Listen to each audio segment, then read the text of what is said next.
everybody. I have got a total stranger on the community connection with me.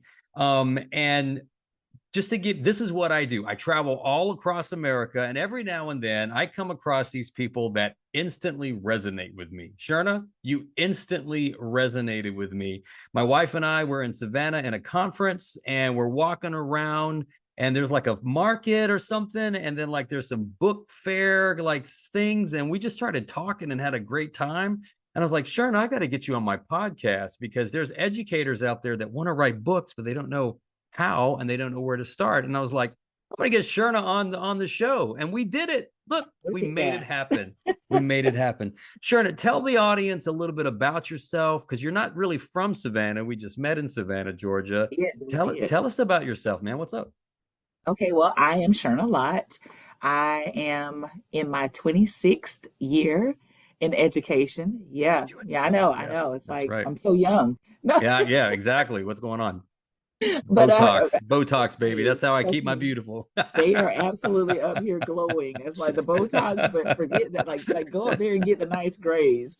I But got you. yeah, this is my 26th year in the classroom. I've done all of it in elementary. Um, My undergrad was at the University of Georgia. I went in, thankfully, Mm, knowing what I wanted to be when I grew up. Um, did a wonderful program there geared toward preparing teachers for early elementary. yeah. We were certified pre-K, certified pre-K through fifth, but our focus was mainly pre-K through second grade. So the early part of the primary education is what I was focused on. Yeah. Graduated UGA, came back to my hometown to start my career in the classroom as a teacher. Wow. I did 4 years in a military community Hmm. between my hometown and Savannah. Hmm. Uh, then a position opened up here in my hometown. The same year my daughter was getting ready to go to pre-K, I moved to pre-K. Wow. Woo, that's Yeah, that's right. Herding cats, baby. Herding cats. herding cats. That's But right. honest to goodness, it was some of the best years of my teaching career. I did 10 years in pre-K, and Wow. most people say, look at you and say, how? I don't Mm-mm. know. I don't One know. day You at a just do it. time. That's Yeah, right. really and truly did, but really, really loved it. The school dynamic shifted. We changed schools. Hmm. Well, the pre-K center closed down, so you were losing that community, and we Mm. were moved into just a regular elementary school, pre-K through fifth, and that's where I've been since. Wow. So That's awesome. Now, yeah, you teach with your daughter? that is you met her there at the book fair. She is I say now she's my top employee in my second gig. Yeah, But yes, I 3 years remember. ago, actually 3 years ago, almost to this day, she graduated college. December, what's that Mm. likelihood of a teacher getting a job coming Sure. out in December? But lo and behold, there was a position available at my school. I spoke to my principal. Yeah. Uh, she felt that she submitted her application. She did an interview Yeah. and she was hired. Now, you and I both know that nowadays that's a little different from It whenever is we what might it have is. She started. had good references. She had good But she references. really did have good references, Yeah. and she has been in it. Like I said, this is right at year three, right here, December. That's awesome. She started in January, so yeah. That's awesome. Awesome. Early intervention, that's a big job, man. That's a big Oh my task. gosh, it That's a big is. task. I do a lot with helping schools with RTI, response to intervention, multi-tiered systems of support. That's Um, MTSS. yeah, and whatever acronym we can call it, right? Yes. Um, EIP, right? Early intervention. Program, and it's here in the state of Georgia, and I'm going to assume it's everywhere, but I actually don't know that it's called EIP everywhere, but in the state of Georgia it is EIP. I think some people just call it help. Yeah, Please, dear God, help. I need help. yeah, What we is try. so I'm interested in that before we get into some of the authorship, because like that role is so important, this early intervention. You work with kindergarten primarily, or are there different grade levels? My primary focus is third through fifth. So when I first Oh, started, we were there were two of us, were in charge of reading. She handled K through two. I was three through five. So it kind of yeah. gave you, not moving between total different worlds. Hmm. Lately, due to scheduling and school and scheduling can be a nightmare. Yes. The truth be told, so it caused us to have to venture out and do things that may not be the most comfortable. But I taught first grade, so Yeah. it wasn't a complete lane change. I'd just been out of it for a little while and had to Hmm. readjust and readapt. So my primary is third through fifth, Third through fifth. catching the ones that fell through the cracks Yeah. Yeah. early on. You better tell Um, your partner, like, stop giving me so much work. You better fix them before I get them. I'll tell you what.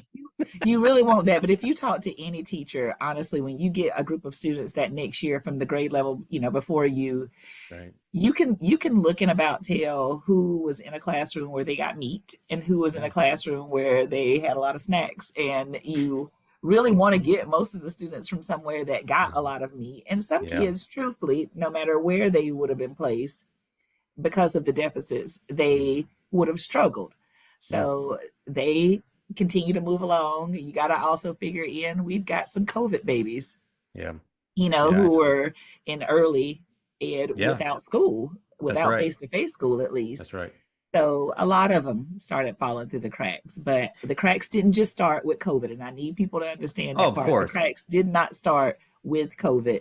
It just unfortunately exaggerated them to a point where if we don't address it, it's not going to get better anytime soon. Sherna, I agree. My little girl, my princess, was in second grade during COVID. Yep, And if we know anything about second grade, that's like it the was reading to everything, learn, learning to read, everything. crossroads. She didn't get it. And so that was all. And now she's in sixth grade now. I mean, she's doing well, but that was really, there's been a lot of kind of like those second graders, that K2 during that COVID Yes. year. But you're right, COVID just exasperated some of those other issues that were going. Early intervention folks, a big job. Do you pull out students as part of your program? Do you push in? What does that look like in your school, in your district? So here in Wayne County, we have some schools where the EIP teacher does push in. Hmm. It's not it's not actually I don't think that it would work for my personality because you're in a classroom and you're teaching over somebody is what it kind of Hmm. feels like. And Hmm. I kind of like to be in my room because it's a whole personality situation whenever you're in there. Yeah. It's a stage, and I Hmm. want those kids to get everything. But if we were to push in, it would probably be great also because the other kids would get the advantage of having me in the room. But I pull out. So Mm. our group size are anywhere from 11 to about 15. I wouldn't That's pretty recommend big. 15. I wouldn't recommend. So again, let's That's a whole let's let's class. deal with that. Thank you so very That's a much whole damn class. for What's that. up? That feels like, and we've said that it takes away from the whole entire idea of a small group. How is Yeah. that a small group? How is that going to address kids who are seriously struggling in a main Yeah. classroom, in a a regular size classroom, if we're pulling them out with a classroom full of kids? Yeah. So for us, it's pulling out of one class and pulling out of another class, and sometimes it's pulling out of three classes to Sure. combine together to make a group of kids who you hope have the Yeah. same struggle. But you and I both know that that's Yeah, not of course. always the case. So I remember when I was a teacher, I was a third grade teacher, and we had a lot of second language learners in our school. And Yeah. I think I had about, out of like say 25 kids, I think 10 were second language and the learners. And my second language teacher would come in and co-teach with me. She was a huge personality. Homegirl would jump on tables, and I'm over here trying to do my small group, and Imagine she's that. on the table. She's got like I don't know, like she's bringing in food, and I'm like, whoa, Yes. what's going on? I loved it, but it was like, yo, we're two different personalities. What's going Yeah. on? It took us damn near 5 years to get on the same page. But finally, because it was like, I don't want her to take away her style. I don't want, vice Right. versa. But I did see the benefit of her coming into my classroom because she was teaching everybody. So we just had to Yes. work out our norms, work out a same page. There was a time for pull out, there was a time for push in, but I loved it, man. So I get it. I think there is it's not what I need and it's not what you need. It's what the That's what student. the students need, and that is very, very true. I think for so before I even get into what it looks Sure, like in an EIP classroom, one of the other teacher struggles is, and it's not, I don't think it's just a teacher struggle. I think it's just where we are in education, just trying sure. to see what EIP looks like. And like I said, it's EIP all over Georgia. But Hmm. if you were to go into my classroom here in Jessup and you went into shoot the classroom 30 minutes down the road and an EIP classroom with an EIP teacher, Yeah, I can bet you it's going to look totally different. What they're using to reach their students, what I'm using to reach ours. Then you throw in the fact that Georgia's now, in this great big dyslexia movement and trying to sure, get every kid to read, which is what we've been doing sure, essentially. But now there's sure. an umbrella over it where everybody is trying to get covered, and we're all trying to cover, everything. Mm. So EIP has shifted even from last year, Wow. Yeah, and so I agree. And I go back to I got two kids, right? One kid, my daughter needs decoding assistance. My other child, Evan, could decode in the womb. You got to differentiate for them. yes. Same family, same approach, same DNA, and those types of things. So I get it that I think that there needs to be a push for more decoding. There needs to be a push for a lot of science of reading. But for me, my editorial opinion, what does this student need? What does this student need? And if we were going to, and fidelity to curriculum is Oh fine, my goodness. but integrity to our students is more important. I don't know. That's me saying that. You don't have to say that. I want to protect you, but that's Here you go. I feel like it's one of those things where you can't say anything because if my name were Frank, I'm gonna just use Frank because Frank is okay. very honest when he Sure. speaks. If my name were Frank, I would say that in every moment that we're trying to fix something, are we breaking something? And I Mm, haven't found the balance. I don't know what the balance looks like. I don't pretend to be the expert.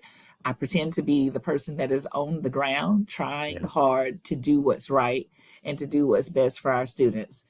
Um, and you're not always heard Yeah. in a That's room whenever interesting. you're trying to express that. When you're trying to check off a lot of people's boxes, when you're trying to meet all the requirements, Mm, sometimes we lose what we're really supposed to be focusing on. And you're right, it yeah. should be about being able to differentiate. I mix a lot of things in, but that doesn't mean that the next teacher is doing the same things. Like their approach and my approach is not going to be the same.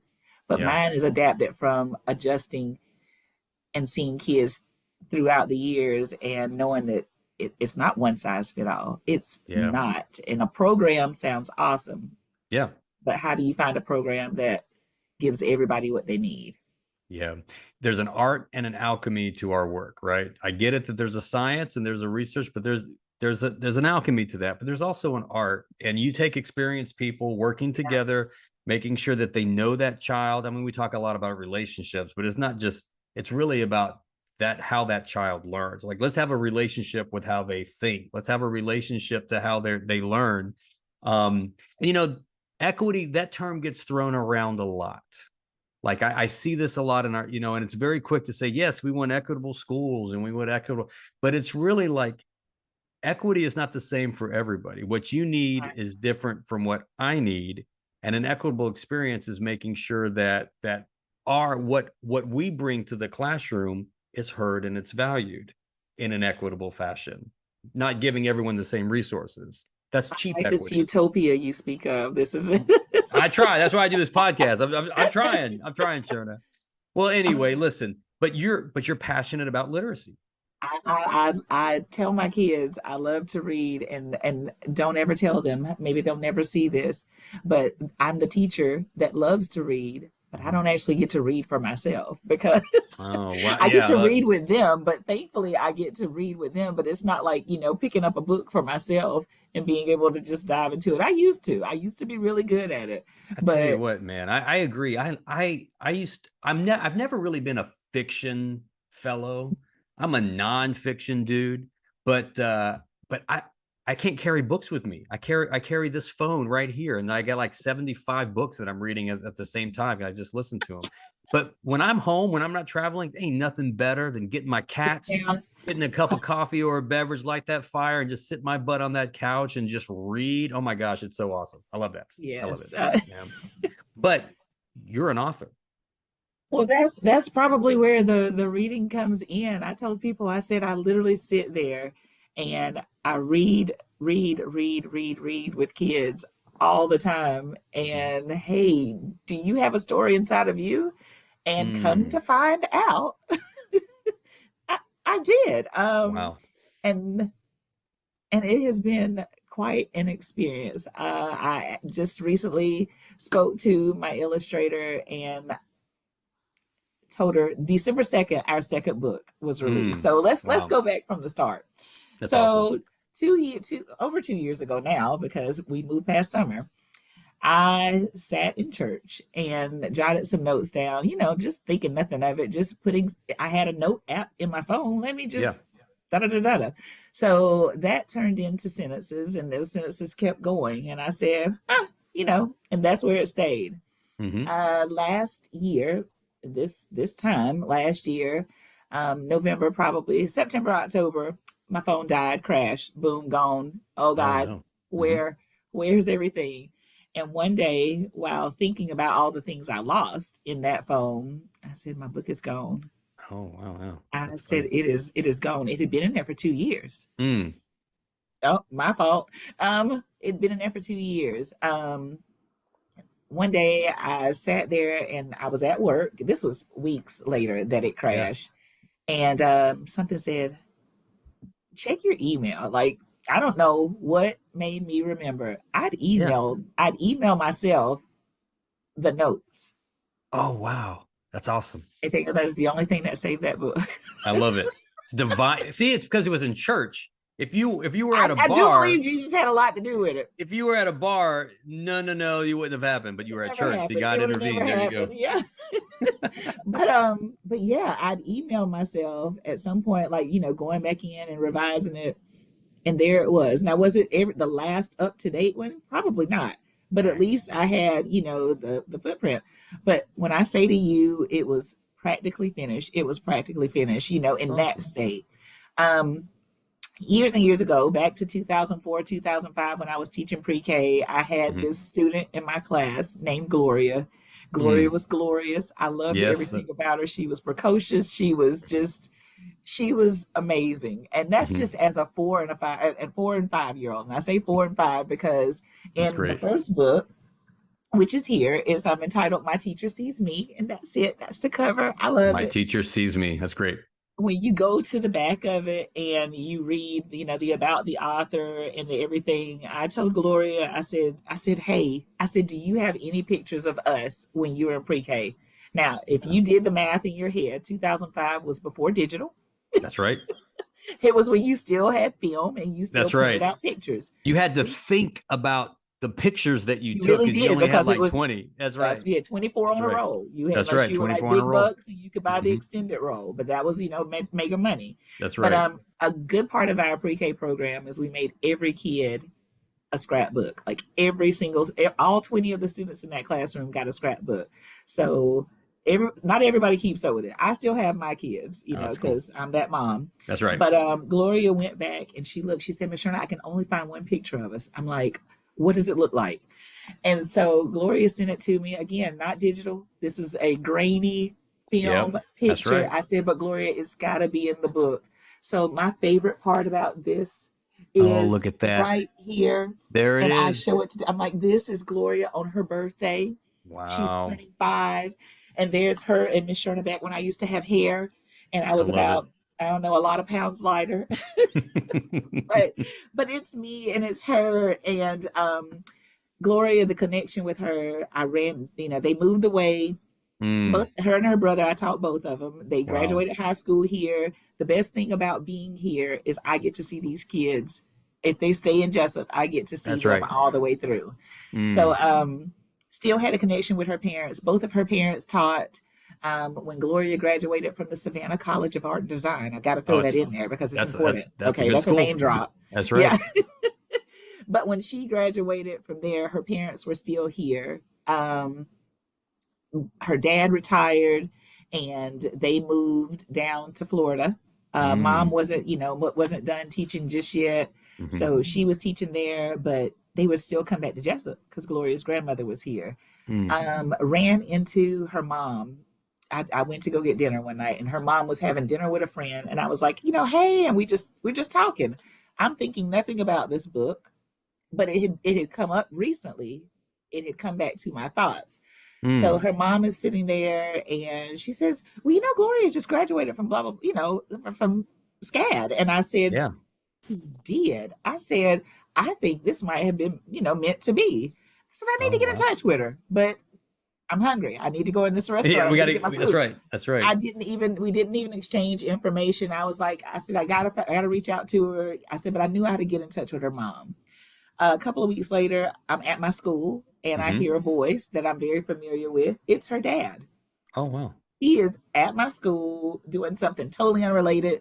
Hmm. And he says, I think I hear Sherna Lott. And I'm like, well, I hear you, Andy. Where are you? Yeah. But he did not let me just walk away without the information. He had it ready to go. It's like he knew he was going to see me on this trip home. Yeah. So got her information. We connected. I mean, instant communicating about, where she was in life. She was doing a long-term position as an art teacher at a school in Florida. Look at that. So I was like, y'all, this is all these pieces just kept Oh, they're just coming together. clicking That's, together. I Exactly. love it. Like, I love what it. are the chances that your illustrator that is going to be working in a school and this book you've written is about being in a school? Wow. So she got the manuscript. I literally sent that to her. Like I said, it didn't change much from coming out of my notes into her hands. And she started adding her touches. Mind you, she is not graduated. She didn't graduate to become a book illustrator. She's Right. got there's a fancy title, and I'd have to go to the the about Yeah. page to read it. But Gloria Blaylock came into my life a second time, Wow. and my goal is not to let her go. Yeah.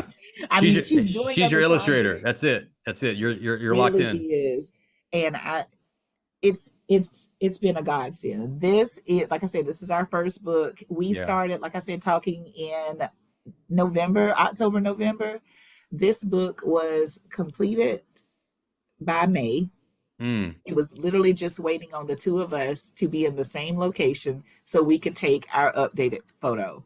Yeah. So as soon as that happened, we got it uploaded. We tried, I attempted, I reached out to go the published route, Yeah. but I It's also am brutal. a, I'm Children's book is also brutal. I'm also a control freak who Yep. doesn't, well, I'm like, I love it like it is. And it's like, Yeah. if I love it this much, other teachers will love it this much, students will love it this much because my personal students, Yeah. that I taught loved it. So didn't really want to go that route, wanted to hang out in the self-publishing. It's not Good. easy No, it's self-publishing, not easy. Not at all. but I feel like we're doing better than most. The average number that they project, someone will say, "Oh, this book was coming out the gate. We were already at 300, which is the average number. It's a really low number that That's right. they project a self-published book, children's book will sell.